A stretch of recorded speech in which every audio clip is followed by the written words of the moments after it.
আল্লাহ পাকের রহমতের সাগরে ঢেউ উঠে গেছে। যারে জিবরিল আজকে 8টা জান্নাতের সার্টিফিকেট নিয়ে এই মহিলার হাতে ধরায়। আলহামদুলিল্লাহ, সুবহানাল্লাহ। জবান খুলে বলেন না আল্লাহ।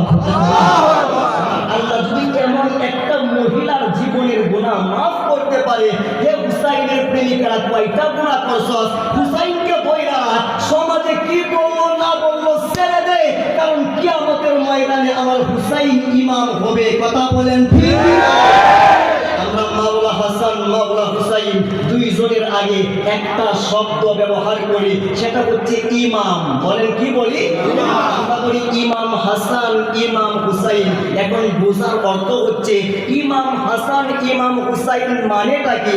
এরা কি মসজিদের 5 ওয়াক্ত নামাজের ইমাম? কথা বলেন 5 ওয়াক্ত নামাজের ইমাম না, তারা হচ্ছে সকল ইমামদের ইমাম। সকল ইমামদের ইমাম, সকল ইমামদের ইমাম হচ্ছে ইমাম হাসান ইমাম হুসাইন, ইমাম আজম আবু হানিফার ইমাম, ইমাম হাসান ইমাম হুসাইন, ইমাম শাফিঈর ইমাম, ইমাম হাসান ইমাম